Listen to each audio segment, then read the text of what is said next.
Welcome to Ground Control. I have my jumper 4-in-1 multi-protocol module installed in the WFLY ET16 multi-protocol transmitter, and I have my Volantex Sport Cub 500 set up, ready to go to be tested. I have a working timer on it. Momentary switch is set up to reset the timer. Timer is activated by the throttle. When the throttle is above 10%, it engages the timer, starts the timer. When it's below that, it stops the timer. I currently have, as you can see, the motor is not spinning. I have a throttle safety switch engaged. Throttle code off. Okay, now it's off, and there we go. So, also have the gyro mode switch set up. So you can see right now that there is gyro stabilization. That is beginner mode, and then we have intermediate mode, still have gyro stabilization, and then manual mode, and as you can see, the stabilization is turned off. Now we'll go back to beginner mode. Okay, so what I want to do is I'm not going to show you how I set this up from scratch, because I've already done that on this transmitter with the receiver that came with it for the 3D plane. So if you want to see a plane set up from scratch, if you go back and look at our review of the WFLY ET16 transmitter part 1, then you'll be able to see a plane set up from scratch. What I'm going to do is I'm going to go ahead and disconnect the battery from this plane, and then I'm going to show you screen by screen how I set this up in the transmitter. Okay, so let's go through the setup screens on this. Alright, so let's go into model menu. Let's go into throttle hold. So this is how we set up our safety switch. Status is on or inhibited. We want it on. Select the switch, which is SF. Select the position. I want it on when the switch is in the back position, the default position. Okay, let's go back to that. Hold position. I can't remember what that defaulted to, but you want to put it all the way down to 0. Speed defaults to 0, and that works out well. So if we go into our monitor channel, we've got aileron on channel 4, elevator on channel 2, rudder on channel 1, and throttle on channel 3. Now I just removed my throttle hold, my throttle safety switch, and you can see that it's moving. Now I'll engage that switch, and now there's no input going through the throttle channel. So that works exactly the way I want it to. Let's back out of that. Okay, and we'll reset the timer we'll go into the timer configuration. Okay, so I've got it set for 6 minutes. I've got it set for completed. You can set it for elapsed. You can set it for remainder, but I like completed. I've got the mode set for down. It defaults to up. I want it to count down. My reset switch is the momentary switch, which is the SH switch, which is, momentary switches are great for doing things like that. And then I've got my vibrator inhibited, my memory inhibited. I don't want it to remember or alert me when I start the timer, or I don't want the transmitter to remember the amount of time once I power off and power on the transmitter. So I want to start it with a throttle switch. So we're going to select J3, which is the throttle, select the position. Now I want it to activate when it's above about 5% throttle. So that's where I set it. If you select the set, you move the throttle position. I want it about 5%. I'm going to set it there. Now by default, it's going to be in the normal position, which means the bottom of the throttle. That's not what I want. So I reversed it. So I want all the green area. When the throttle is in the green area, I want it to activate the timer, and it's linear. So let's back out of that. And then our stop switch, I want that to be the throttle as well. But this time on the position, I want it to be at the bottom of the stick. So when the throttle is all the way down, it will stop the timer. And that's what I want. So that's what it looks like in this screen. Okay, so in the link settings, when you go into the link settings, you want to turn off an internal RF module, enable the multi-protocol module. There's 3 screens to this. The mode, if you click this box, you just have to keep clicking it. It'll cycle through the available protocols. For this plane, it's the V761. I don't want the transmitter operating on low power. There is no telemetry. The channel range is 1 to 6. I didn't have to give it a receiver number. Go to the next channel. I did select auto bind on, but that really didn't seem to do anything. So go back to page 2. What I ran into was that whenever you bind to this plane, the first time that you load up the multi-module protocols, you're going to have to start your bind. It won't load the protocol until you select binding to the plane. Now once you've bound to it the first time, you can keep changing out batteries on the plane. As long as you don't switch to a different protocol or you don't power off the transmitter, you won't have to bind to it again. But that's what I had to do. I had to bind to it to get the protocol to load. Okay, so let's exit out of link settings. General settings, go into function. You can see that when I first bound up to the plane with the V761 protocol, the aileron and the rudder channels were switched. So I needed to swap channel 4 for channel 1, channel 1 for channel 4. So you do that just by clicking which channel you want, selecting it here, and then go back and it will assign that channel, that particular stick to that output. So aileron is now J4, throttle is J1. When I first bound up to the plane, those were reversed. My aileron was on the rudder channel, rudder was on aileron. Okay, so that's where you do that. Dual rates. I've got my, let me see, go to page 2, it'll show you which channel is selected. Right now I'm on rudder. I've got rudder set. I've got everything set for 100% dual rate. Rudder is at 20% expo, A and B. Click this to go and check, select the next channel. So now I'm on aileron. If you go back to the first page, you'll see I've got 100% dual rate and 40% expo. And I go back to select the elevator channel, select yes, go back, and I've got it set for dual rates, and I've got 45% expo on my elevator.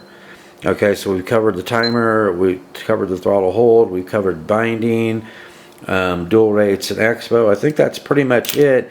When I set up the plane, it automatically assigns channel 5 to the SG switch, which is the switch I use on all my transmitters for my gyro mode switch. Excuse me.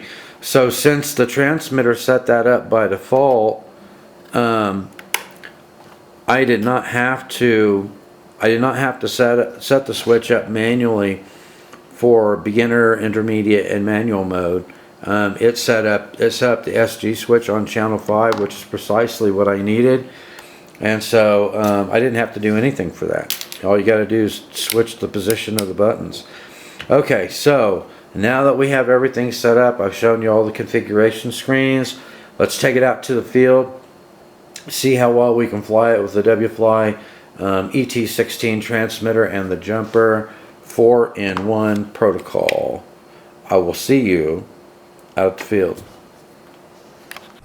Alright, we have our Volantex Sport Cub 500 out here, and we're testing it with the jumper 4-in-1 module in the WFLY ET16 transmitter. We've got wind out here of 4 to 6 this morning. Let's get it in the air. I am in beginner mode.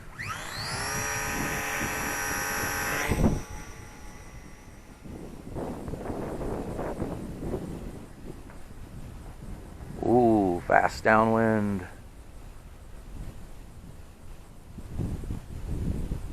And slow upwind. Oh my gosh, look at that. I would say up off the ground we've got more than 4 to 6.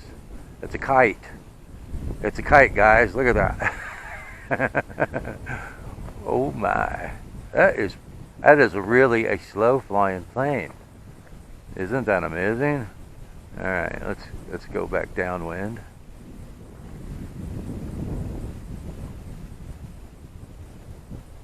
And I've got maximum aileron in right there.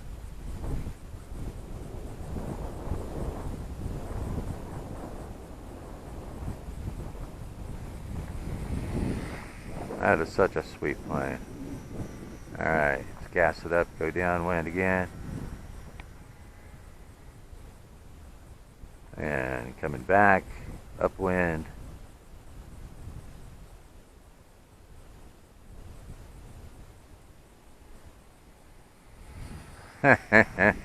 Okay, now we're in intermediate. Oh yeah. So in intermediate, we've got better angle. Yeah, much better angle.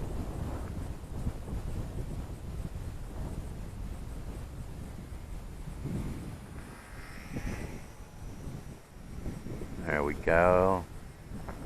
Yeah, so far it's working just fine. No problem whatsoever.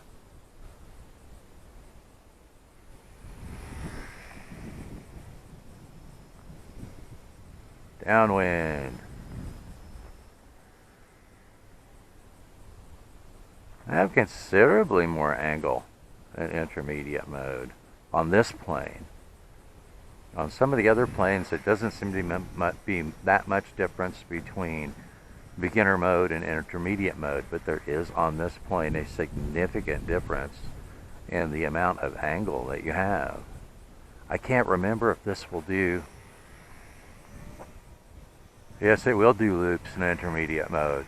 Alright, there we go. You just can't do rolls with it in intermediate mode.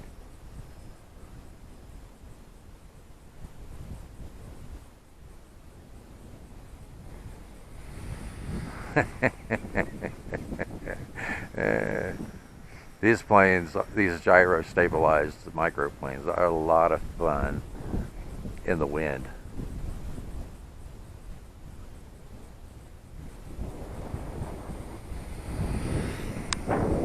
Awesome plane. Okay, so let's come back upwind and see if we can put it in manual mode in this wind.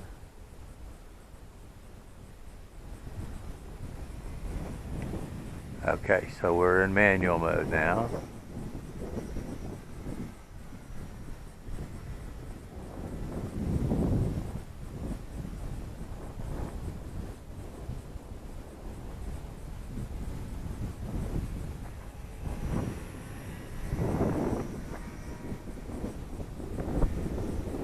Wow, that was slow.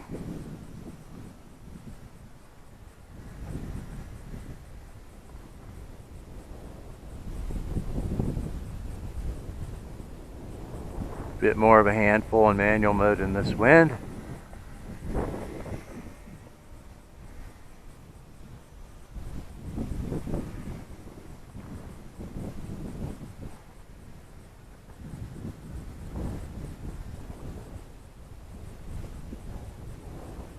But not too bad, you know, and that's a significant amount of wind for this little plane in manual mode.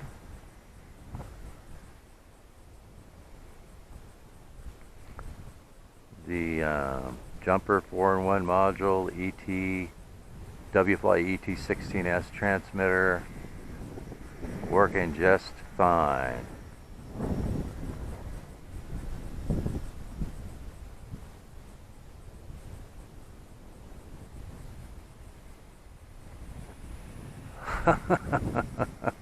Look how slow that is. Okay, so let's put it back in intermediate gyro mode. I think we should be back in intermediate gyro mode now. Yeah, we are.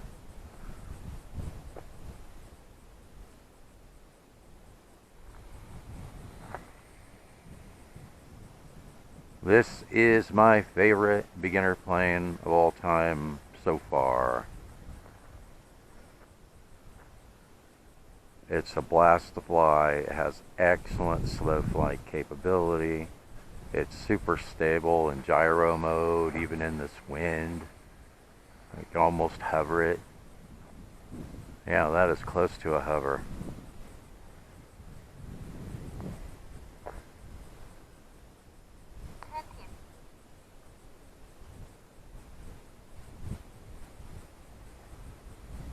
Awesome low plane.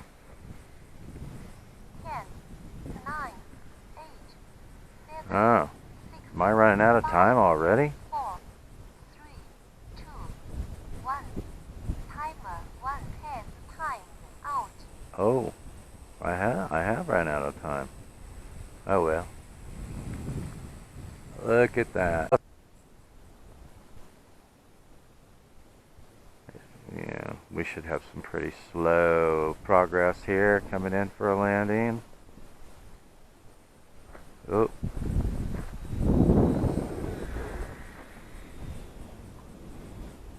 that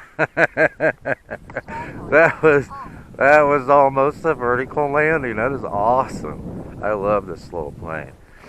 All right, so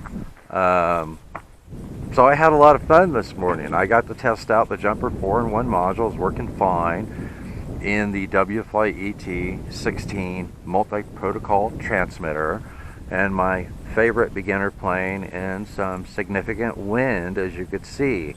Man, that was an absolute blast. So a big thumbs up to the transmitter, a big thumbs up to the Jumper 4-in-1 module, and a big thumbs up for the Volantex Sport Cub 500.